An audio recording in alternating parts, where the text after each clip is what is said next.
Hello, lovely humans of the interwebs. Welcome to eSpot Live. I am Ellie. This is Rodney. Happy Monday. I have Wolf in the chat already, so good to see you here. Woohoo! Exciting day today. Mostly because my interwebs seem to be working. Knock on wood. I always open these up with disclaimers, and literally 75% of the time, no, actually 99% of the time, those disclaimers involve my internet acting up. So it seems to be working. I've had a good run of it, like a couple of streams now, where it's like working all right. The G-Man's in the chat too. Hello, G-Man! And that's the only thing you can see on the screen is boo. I think Wolf was booing me saying first in the chat. That was my assumption, at least. So that's what's going on there. But yeah, knock on wood, everything's gonna go fine with my interwebs. I feel like I've said 70 times just in the last 2 sentences. Now I've got in my head, I know I've mentioned this before, but I always now just go back to that bit from How I Met Your Mother, where they had to take shots whenever Robin said, but that'll never not haunt me. I say a lot, guys. Anyways. Wolf says, hello, Mr. Duck. Rodney says hi to you, too. He's very glad to be here. I don't think I have any disclaimers today, which makes me nervous, but that's okay. It's gonna be a good day. Let me know in the chat, as always, if anything goes a bit wonky, and we'll see what I can do about it, which, frankly, is usually not much, but I try. I panic, and then I try. Also, Wolf says rum is good. I mean, you're not wrong. Alright, so, first up to chat about in Newsy Stuffs is actually a direct extension slash kind of correction, I guess, on something I chatted about last week. So, last week I talked about Pokemon trading cards being sales being stopped at Target, and then towards the end I mentioned that Walmart was looking like they were doing that as well. Walmart has actually confirmed that they are not issuing a chain-wide order to suspend the sale of any trading cards, and this includes Pokemon cards, in spite of the recent surges in popularity and drama. So in an official statement with IGN, Walmart said, or a spokesperson from Walmart said, "We have not suspended the sale of any trading cards. Like other retailers, we have seen increased customer demand, and we are determining what, if any, changes are needed to meet customer demand while ensuring a safe and enjoyable shopping experience." End quote. So the statement has confirmed that there's no mandate from Walmart to suspend trading card sales. The earlier reports that we were catching wind of might have been suggesting that some stores might have put up local notices or something similar to that. Possibly. I mean, maybe they just ran out, who knows? Or maybe, you know, it was the result of the increased demand that has led to violence in some places. But fear not, Walmart is still selling Pokemon trading cards, so you can pick up Pokemon along with your katana that you can buy at Walmart. Fun fact. So yeah, that's that particular update.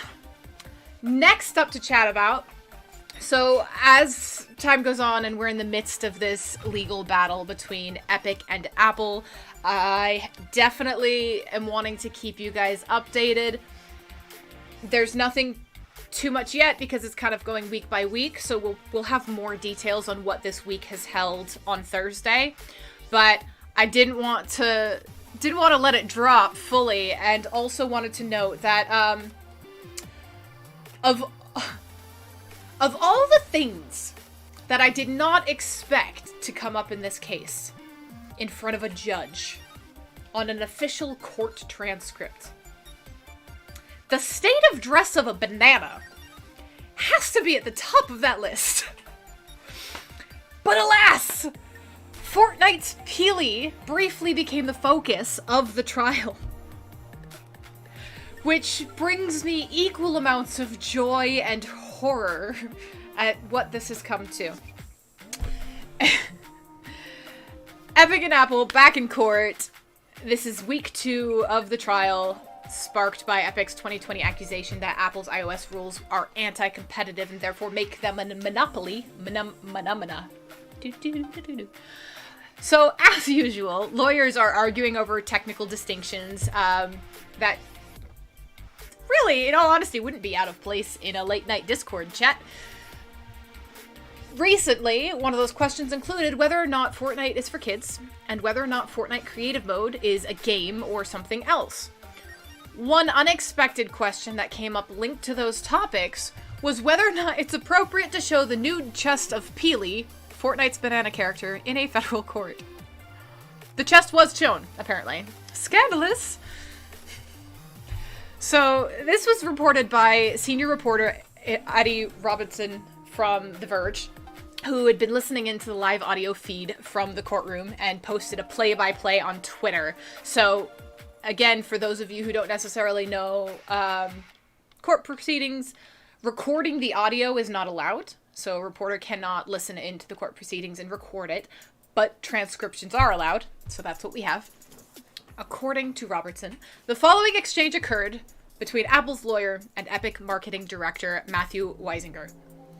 The lawyer said, "We have a large yellow banana here. In a tuxedo?" Weisinger, "Yes, that's Peely."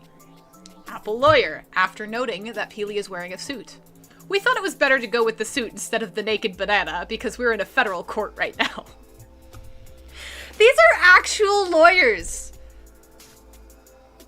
A massively high-profile lawyer working for Apple made a point to mention the state of dress of a banana and how that may or may not be appropriate in a federal court. Apple's lawyer was clearly being playful. I'll throw that out there. But it's still, like, just very good that, yes, that's Peely and Naked Banana are now officially recorded by a court stenographer in a public legal record in a very high-profile entertainment case.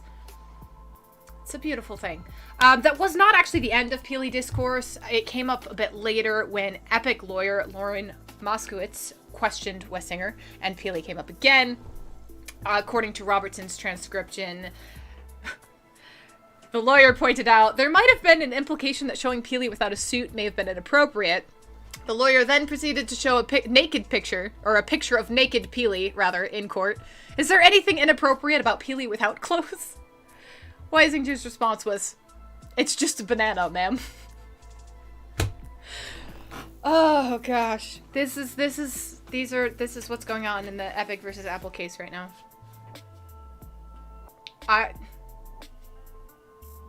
Those quotes, man. "We thought it was better to go with the suit instead of the naked banana because we're in federal court right now." Followed by, "Is there anything inappropriate about Peely without clothes?"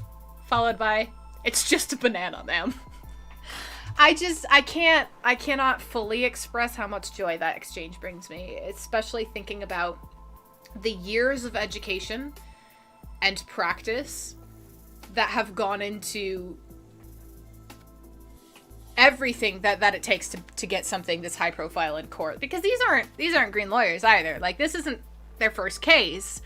These people have graduate degrees. They've passed bars. They've practiced for years, if not decades. They've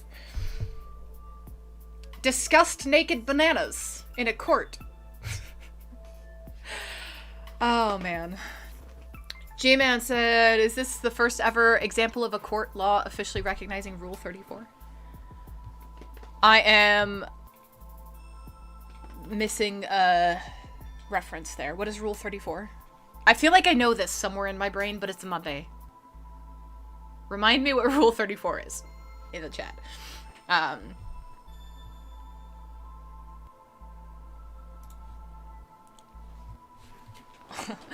Wolf also mentioned that they sound like gamers or stoners.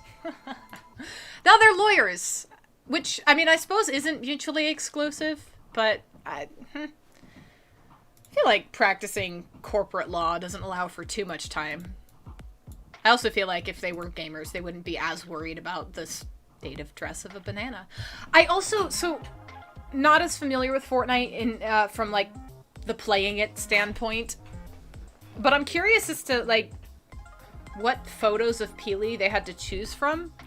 And I do love that, because I'm running off of the assumption that Peely doesn't just appear either with nothing or a tuxedo. Like, there must have been something in between. But I'm just really solidly appreciating the fact that they're like, oh, we're in court. The banana should wear a suit.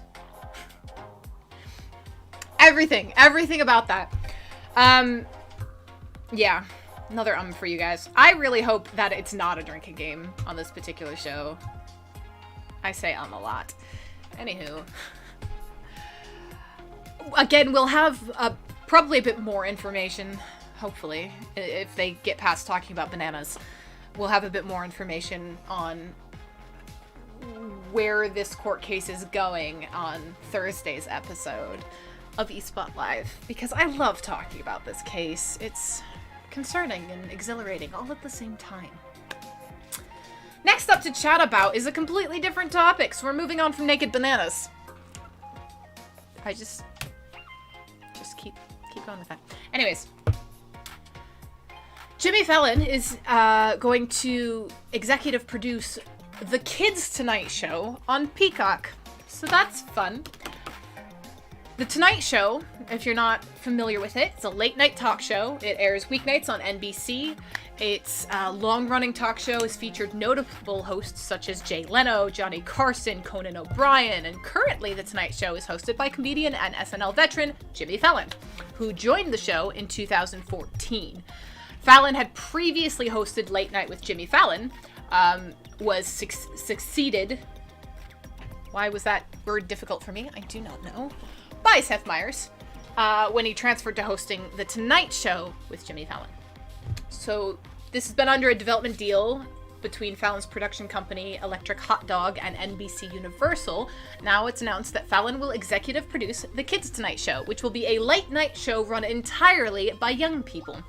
According to Variety, this show is co-created by Fallon and his brother-in-law, Jim Juvonen, and will feature celebrity and musical guests, very similarly to the format of The Tonight Show.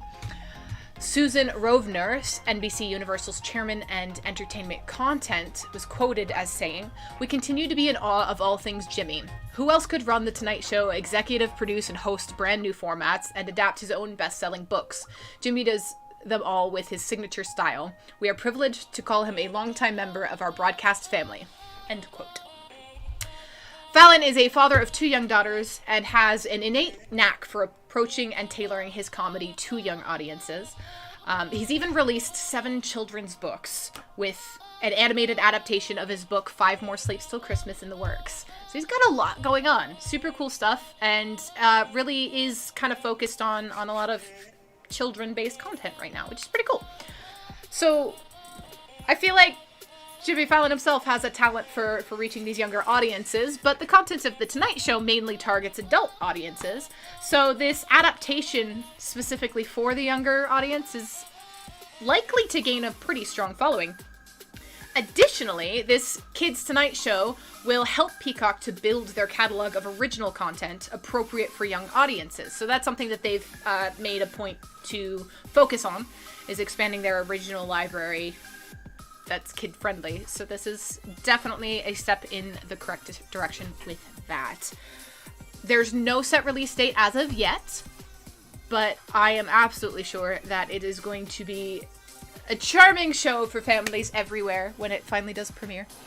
I'm pretty excited about it. I don't typically watch children's content, but I like Jimmy Fallon. I like what he does. I like his work. And I am thinking that it's going to be a fun show. I also feel like shows that involve kids tend to do really well, because kids are cute. Anyways, so that's that. Gonna catch up on the chat really quick. G-Man still hasn't specified what Rule 34 he was referring to. Wolf was asking if it was Gibbs Rule 34 or something. And then Wolf also, in reference to the previous topic, said, I mean, not trying to say anything bad, just seems like the lawyers are going grade school to tie up the court, which to me would piss the judge off and hurt the case. I mean, the judge has been frustrated at different points in this case. I don't know if it's entirely because of the content in general, or the lawyers, or I know I mentioned, I believe last week, about the process of essentially, I'm losing words for some reason, but hiding specific knowledge so it doesn't become public record. Sealing. There we go. Sealing documents. Wow, why was that difficult? So there's been a lot of drama in this case. I want to be careful with what I say because I have a little bit of knowledge of law, but certainly not to the extent of, you know, a law degree or bar or anything like that. But it really does feel like there have been so many red herrings in this particular case. You've got 3 weeks before a judge. Some important stuff has definitely come to light. Some actually related things have been discussed, but I don't know if it's just because, and it could just be because obviously people listening into the court case are gonna pull the funny and interesting things to then put into articles, which I then get to chat about on my show. So it could definitely mostly be a case of I'm getting more of the funny stuff than the serious stuff in the case. But I do feel like there's just been a lot of, I don't know how else to say it other than, like I said, red herrings and bringing up borderline ridiculous comments, which it doesn't feel like it necessarily needs to be said in a federal court. That's just Ellie's opinion. I'm amused by it for sure, but I agree that I feel like it'd be a little bit frustrating for a judge to preside over a case where they're arguing over the nakedity of a banana. I know that's not a word, by the way. I just felt like saying it. Wolf says, but what can you expect from the biggest nerd and geek gamers in the world? That's fair. I don't know. Actually, I wonder about that. I wonder how many of these executives play the games that they're fighting about. I feel like oftentimes when you get to the corporate level of really anything, the higher up you get, and this is a shot in the dark statement, I'm not gonna like substantiate this or anything like that, but I feel like the higher up you get, the more disconnected you get from the core of what you do as a company. I don't want to say that across the board. I can't make any assumptions at all about these particular people because, frankly, I'm brand new to the gaming industry, so I can't exactly, like, say too much on this particular topic. But I just, like, things like retail and things, and things like things and things. Again, clearly I'm not a lawyer. Anyway, I just feel like when you are looking at retail or food service or whatever, you have these big chains, right? The higher up you go within that corporate chain, the less they actually know about, not necessarily their product. I'm sure they know their product. But I feel like maybe the CEO of a insert fast food chain here doesn't really know what it's like to flip a burger. So I wonder. I genuinely don't know if these big executives play these games that they're arguing over, or if they're kind of almost too far above that. It's an interesting thought. Also, I'm like now dead curious about these lawyers, if they've ever played Fortnite. If I was a lawyer representing this case, I'd play it just to like get a feel for it. I might eventually play it for Elevated. We'll have to see. I've got a lot to catch up on in the gaming world. Anyways, next topic to chat about is a little bit of the comic world, but from a very different perspective. So, everybody knows Batman and Joker. I feel like even if you're not as familiar with original DC comics, you know who Batman is. You know who the Joker is. You know they're mortal enemies. except in Arkham Maniacs, where apparently Batman and the Joker have become best friends, which is actually a really fun spin. So I feel like the DC universe, DC Comics do a lot of kind of like alternate universe takes. So this is a little bit of a twist on that, right? So DC Comics has explored the relationship between this absolutely iconic pair of hero versus villain, Batman and Joker, for years on every different platform, on television, in movies, in comics, in books, all of it, right? Batman versus Joker, it's a thing. Creators often depict this relationship as very twisted, dynamic, but in one new graphic novel from DC, there's a much, much lighter approach that's taken. DC has released a few different graphic novels for young readers, and these stories focus on familiar DC characters or help build on the stories of less familiar ones while exploring specific themes for children and teens. This specific expansion within the comic industry of titles for young readers often allows for really fun new stories to exist outside of DC's main continuity. So obviously this isn't something that's being introduced into the main comic line anytime soon, but it's still a really interesting take. Some of these stories would absolutely never see daylight in a standard comic issue. I think that makes it fun. I really do. Arkham Maniacs takes this idea of iconic DC villains being housed together and turns it into a really fun, lighthearted, and imaginative adventure. So typically, Batman and Joker stories are all about the Dark Knight trying to foil a zany or dastardly plot. The two are trying to outwit each other, stay a step ahead of each other. But in this graphic novel, by the creative team behind Tiny Titans, Art Baltazar and Franco Aureliani, I still butchered it. I practiced. Anyways, I apologize. Bruce Wayne, in this particular graphic novel, is a kid. He's just a kid. And the relationship that he has with the Joker is all about fun and imagination. So Brucey Wayne, also, I love the fact that they called him Brucey. I love it so much because I feel like the DCEU Batman would absolutely hate it. That just brings me joy.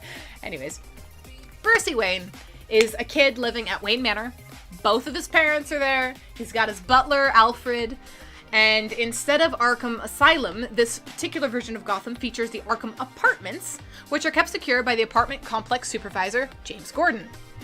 So these iconic Arkham residents are included, such as Bane, Catwoman, Scarecrow, Poison Ivy, and Clayface, though none are as friendly as the Joker, who is portrayed as being very optimistic and sociable. Fun take. He's actually so sociable that when Bruce Wayne and Alfred visit the apartments, the two foes, as you would think, end up becoming really good friends.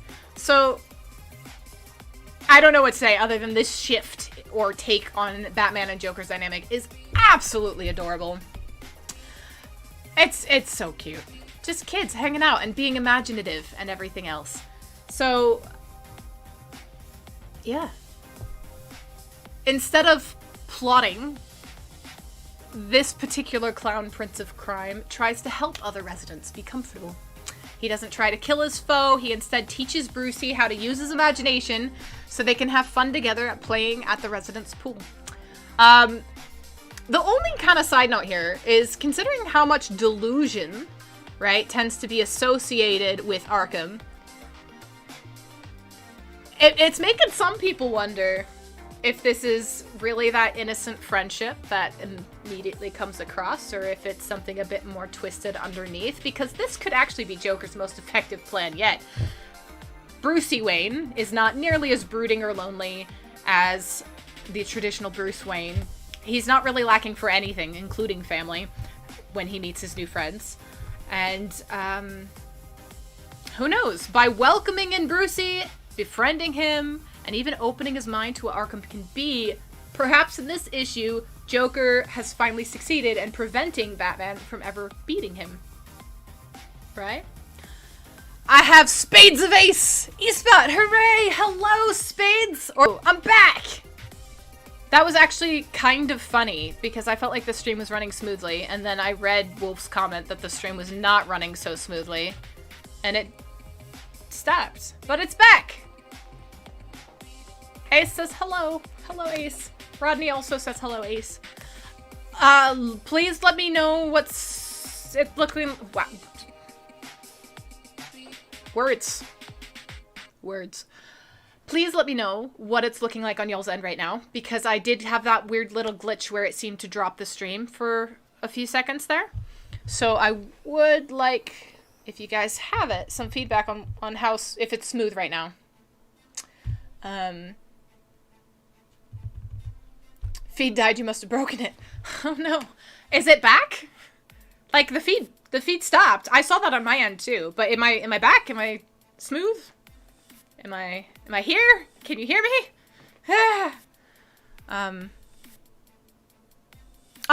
Ace is saying it's all good right now. I keep going back and forth between calling you Spades and calling you Ace. Sorry. Cool. Good right now. I'll take it. I'll take that as a win. I said again. I liked it better when I didn't notice how often I said Dang it. Anywho. Batman and Joker as friends in a kid's story. That's about the summation of what I was talking about before I got completely distracted by my stream. So, yeah. I think it's adorable. I think it's an interesting take. It's actually really intriguing for me, because now I want to kind of see... I'd like to see a bit more of that. Like, what would it look like to have the Joker and Batman somehow work together? It really, really depends on your take on both characters. You can't... It wouldn't work in the traditional DCU, obviously. But I'm intrigued. Cool. Yep, that was most of what I was gonna babble about on that particular topic anyways, and now that I've lost my place in it, we're gonna wrap it up. And this is actually a great time to have a water break. Wolf says, don't care, one reason I love your streams because you're real. No gimmick, being fake. I am real! I'm a real person, this is really live, and I really don't know what I'm talking about half the time, but I have fun with it. And I promise, I practice pronunciation and things, I prepare for this, and I still butcher it, but it makes it a party. So yeah, it's time for our regularly scheduled water break, hydrate or dihydrate. Ace, I don't know if you've been here for one of these before, but I like to, like, just try to force people to drink water. I don't know why. That's one of those things that just kind of popped up in one of the first eSpot lives, and I just turned it into a full-blown lecture, and now that's just my shtick. Drink water. Water's good for you. Other beverages are lovely. There's a time and place for them. I have nothing wrong with drinking things that are not water. However, your kidneys need water, and you need your kidneys. And speaking from personal experience, just take care of your kidneys and drink some water. So I'm gonna be right back. I'll be gone for like maybe a minute and chug some water, and then try not to drip it on my shirt again, and then come back.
am back, and I am hydrated. I made it through most of my bottle. Left a little bit in there, because sometimes I chug the whole thing, and it's a bit much within like a minute.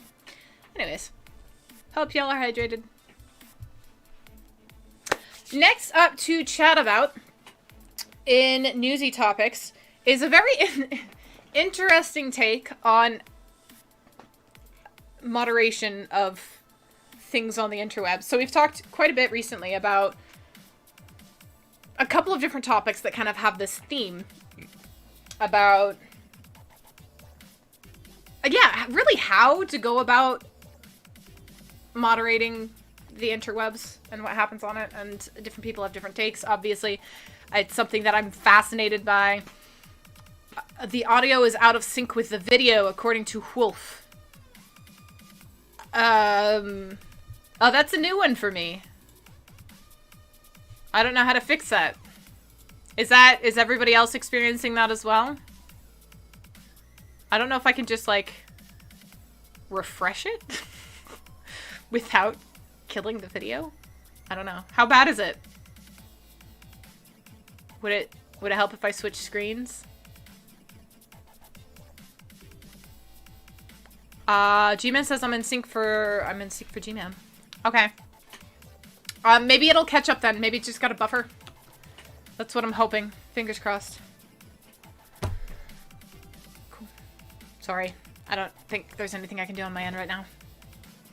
Anyways, about this topic of moderation and how to kind of filter out the kind of content that might hit a particular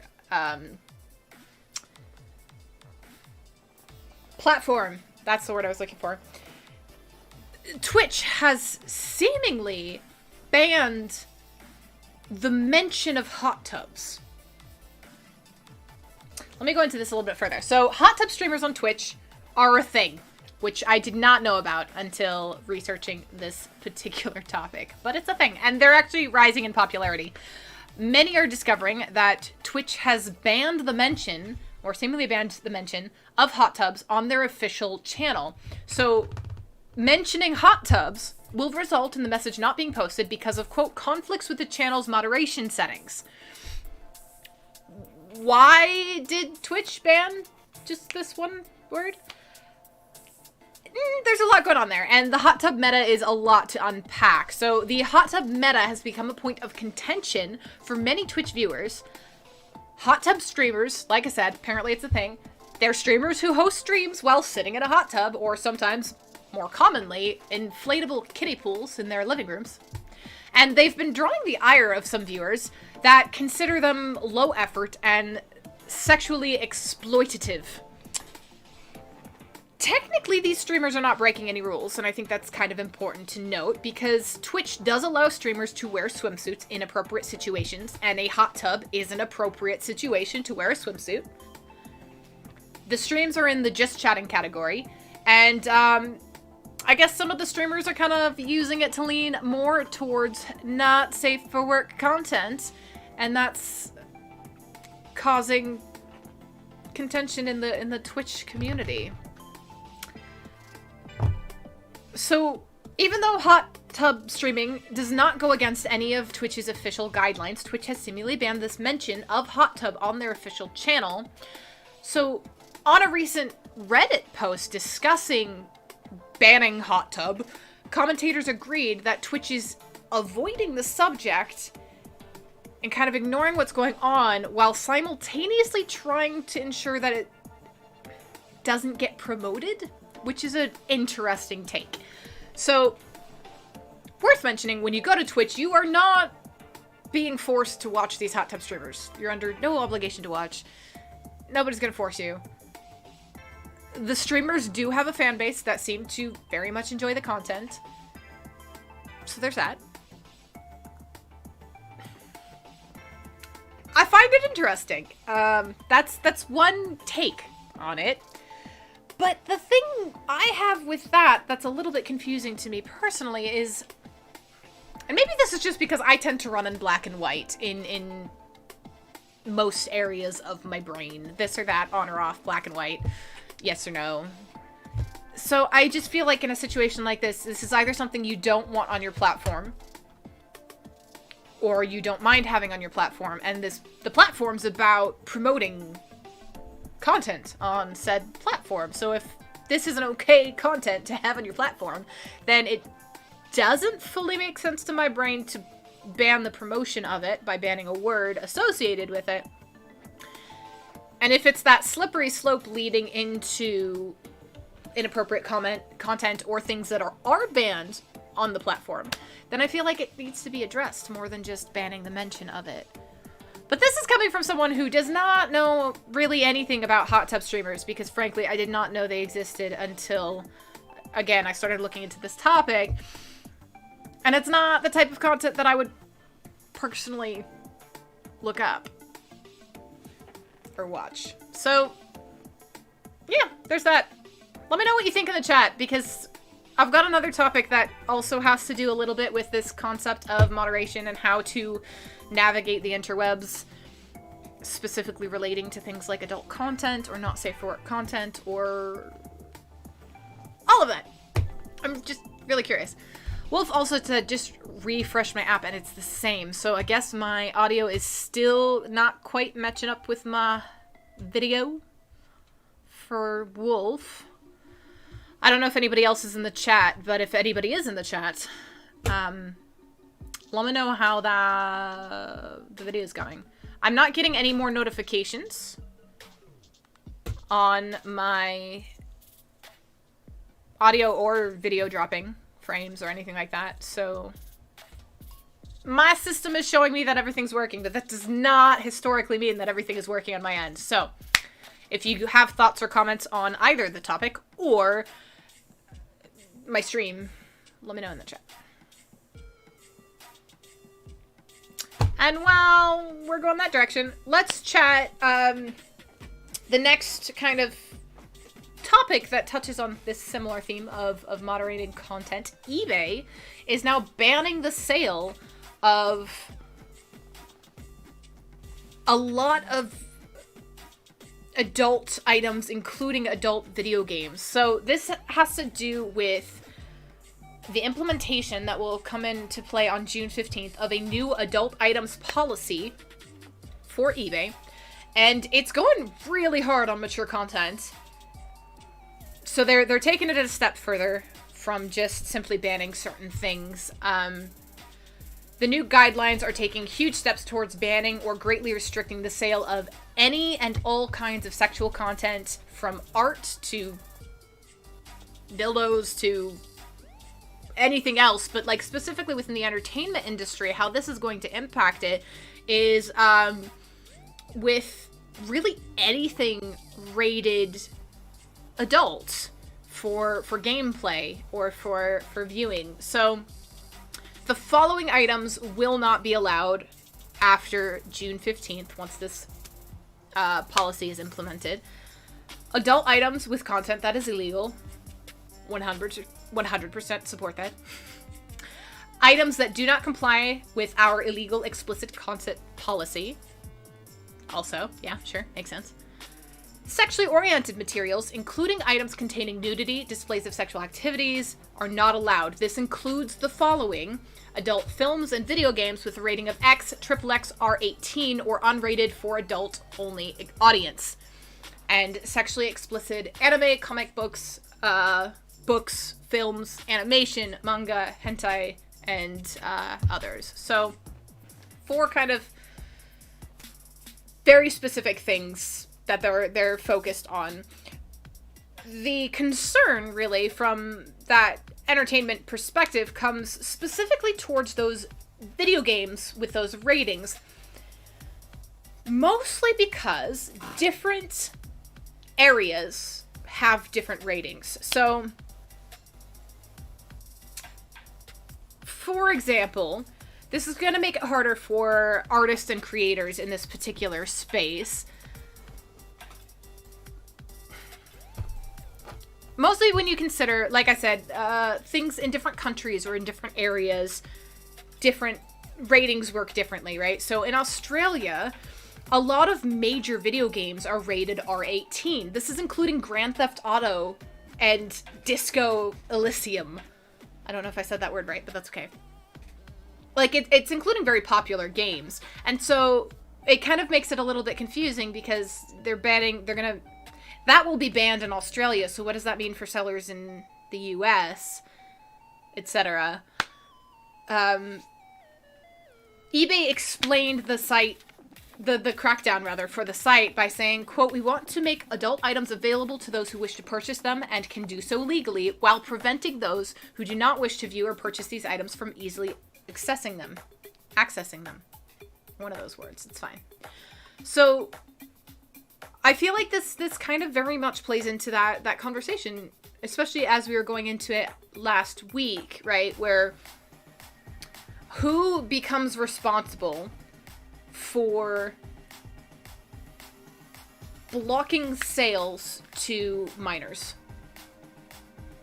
Is that, at the end of the day, the responsibility of the platform?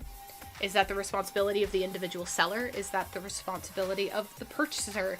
It's kind of a little bit of all of the above, but this is just so... The internet is so unregulated. It's so unregulated, and there's so much room for growth in regulation, which I know is not, like, nobody's like, yay, regulation. But that's actually something that is part of the growth of a society, right? It's how you can mark a society, is by their laws and regulations and everything else. It says a lot about a society. So I'm just personally really, really intrigued and kind of nerding out a little bit about this concept of regulating internet, and that's not something that we can not deal with, especially in the entertainment industry, but really just across the board, right? It has to be addressed eventually, because the internet's not going anywhere. Certainly not anytime soon. So yeah, I'm fascinated by these topics. If y'all have opinions, feel free to share them. I'm still not entirely sure if this stream is still working, but that's okay. Makes it fun. Next up to chat about, we're going to take a little bit of a lighthearted turn. Or I guess lighthearted for some, might be sad for others. Apparently, Dave Bautista turned down Fast and Furious. But wait for it. He turned it down in order to pitch Gears of War. So, if you don't know, Dave Bautista is the beloved Guardians of the Galaxy star, plays Drax, super fun, nothing goes over my head. I would catch it. I butchered that quote, but y'all know what I mean. He's announced that he wants to play Bane in a Batman movie, and also sees himself in Marcus Phoenix's armor for a Gears of War film. So this was all coming out kind of in an interview with Collider, where Bautista said he sat down with people from Warner Bros. To discuss various roles, and brought up the idea of playing Bane, and Warner Brothers countered with a potential role in Fast and Furious. Bautista fired back, "I'm not interested, let's talk about Marcus Phoenix." In the interview, he kind of provides a little bit more insight into how he would play Bane, and said that he thought Warner Brothers was a little bit put off by his suggestion of playing Phoenix and not wanting to be in Fast and Furious. He said he didn't mean to offend anybody with his ideas, but he found those potential roles more interesting. In other words, he's a nerd, and I love it so much. So he's quoted as saying, "I don't want to pretend I'm interested in something I'm not. When there's something I'm excited about, something that WB has control over it, would you consider me for that? I don't think there's any harm in that. I'm not trying to step on anybody's toe or disrespect anybody else. I'm just saying this is what I love. I don't see any harm in chasing your dreams." End quote. He clearly has the look to bring Phoenix to life. Or is it Phoenix? I keep reading that as Phoenix. This is one of those moments where having played this game would be helpful. Again, I'm working on it. And actually, no, right now I'm working on Star Wars, and I'll probably be in that hole for a while, but I'm happy there. It's fine. Anyways, despite numerous attempts, a Gears of War movie has yet to get off the ground. There's been new producers involved in a potential project. There's been different screenwriters, and nobody's really been able to figure out the right approach to get this video game onto the silver screen in, like, a good, solid adaptation. I've talked before, I'll talk again about how I feel like video game adaptations are hit and miss to a bizarre extent. Like, they're either really, really good, really, really not so good. And I kind of love that there's people looking out for this particular adaptation and making sure that it doesn't happen until it's going to be really good. So here's to hoping. Worth noting that attaching a name like Bautista, who wants the role and would likely be accepted by most fans of the game series, it's a good foot forward if they're gonna move in that direction to make that adaptation. So here's to hoping. I just love that he, like, actively pitched it. I love hearing about actors being like, but you know what would make this better? Nerdiness. And then they fight for it. And it makes me happy. Next up, esports is connected to this particular topic, but not. Anyways, Sony has apparently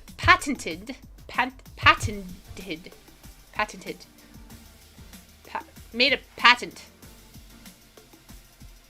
for an esports betting system. Sony's really looking poised to break into the gambling industry, potentially, as it patents its own esports betting system. This was spotted by Gaming Root. The patent was granted May 13th, so very recently, of this year. Along with the patent is a description that is as follows, quote, odds for various propositions concerning the play of computer simulation are determined and presented to a viewer for pecuniary or not pecuniary wagering purposes. This odds may be determined using past game analytics or may be determined parimutually. I tried to say that quickly because there's so many words that I don't know in that little phrase, but translated from the legal/business jargon, this essentially means that Sony is considering setting up a service in which esports fans can watch matches while the same service advertises and hosts a way to bet on the results. So the pecuniary versus non-pecuniary is discussing money. So essentially it's suggesting that the bet could take multiple forms. It could either be real life money, or it could be placing bets with in-game currency, in-game items, something created solely for this purpose. It could be a couple of different things. They have options because the wording is this or that in the patent. Which is really, really interesting. It's also very likely that this patent is for a specific reason and will be put into play in some way, shape, or form, considering Sony's purchase of Evo this past March, with an event planned for August. So they're working on something. This patent seems to be part of it. It's interesting. Didn't see it coming. Also, the timing of this is really interesting. Worth noting, by the way, that Sony has not released any official statement on the esports betting system.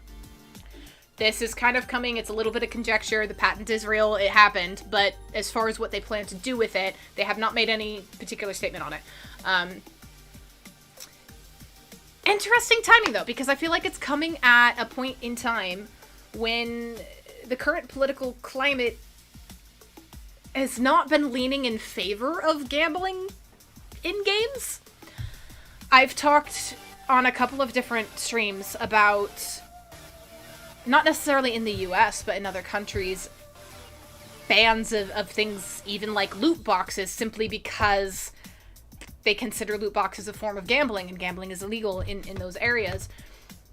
So I feel like bringing up straight up gambling won't go well in certain markets. But again, I feel like there's a lot that they can do with this. So I'm intrigued. I will keep my eye out on this particular patent and what comes of it, because I'm really curious as to what they're planning with this. Like I said, it's very obvious that they're planning something. It could be many things. It could be an algorithm that they're going to use in-game somehow. Who knows? But I am fascinated. And we'll keep an eye on this and see if anything interesting comes of it. So there we go. One last thing to chat about. Just because I wanted to chat about.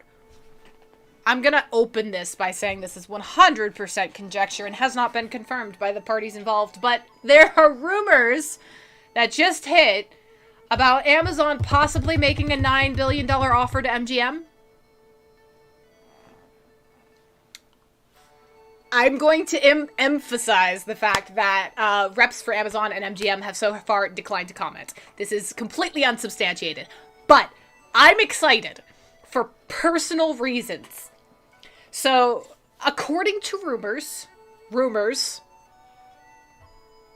not confirmed, according to these rumors, Amazon is weeks into negotiation on a deal to acquire MGM to the tune of around $9 billion, give or take. There's chatter that Amazon and other tech giants have been kind of sniffing around MGM for a while, and these rumors have been circulating for quite some time, but certain sources have indicated that Amazon's interest in acquiring the studio has taken on a new tenor, beyond the usual rumor mill. We shall see. The deal is said to be being orchestrated by Mike Hopkins, Senior VP of Amazon Studios and Prime Video, directly with MGM board chairman Kevin Ulrich, whose Anchorage Capital is a major MGM shareholder. Again, there's been no comments by the actual companies involved. So the reason this is interesting to a lot of people is because it kind of signals Amazon, which has a lot of kind of serial content, I suppose, looking to build their library of films. So if this rumor is true, the MGM's library of premium film and TV content, it runs deep. It's 4,000 film titles, including big names from James Bond, The Hobbit, RoboCop, Pink Panther franchise, etc. But I just, in the interest of being 100% honest, I'm excited because Stargate. I'm a nerd. That's nothing new. I'm a sci-fi nerd. That's also nothing new. I adore Stargate. I feel like it's one of those things, right? When you know an actor from like a specific thing, and everybody's like, "Oh, Jason Momoa, he's Aquaman, and this and that, and in Game of Thrones," and I'm like, he was in Stargate Atlantis. Like, that's my level of excitement over Stargate.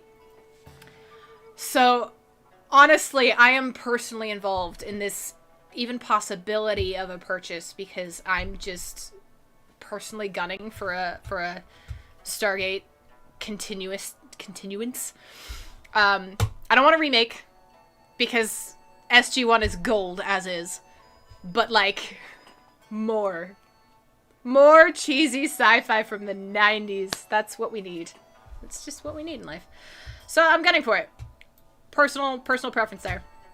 I just really wanted to bring that up just to gush about Stargate. Like, yeah, James Bond, that's fun. That's cool. It's whatevs. Stargate. There's a lot there, though. Obviously, if more information comes to light, specifically if anything is substantiated, if anything is confirmed, if anybody has a quote from Amazon or MGM, or if it turns out that this is all just nothing, well, we'll probably bring it up again. Stargate. Anyways, that's all I got. That's it for today. I want to thank you guys so much for hanging out, tuning in, chatting with me in the chat. I am sorry for the technical difficulties that have occurred. I started so hopeful. That things would run smoothly. Because it was so nice. My interwebs said everything was golden. My interwebs is still saying everything's golden, so I don't know. I don't know why I dropped.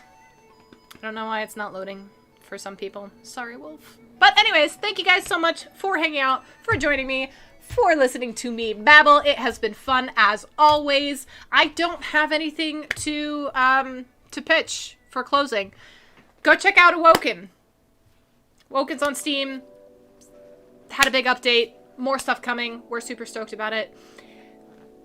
Last Shot is available to put on your wish list on Steam. Super stoked about that. There's some really exciting stuff coming, and we're happy to be here. We're proud to be here.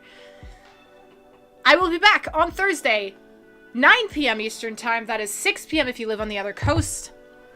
And in the meantime, I just hope that you guys all have a phenomenal week. Stay happy, stay healthy, stay hydrated with water, Wolf. And as always, of course, most importantly, stay devious.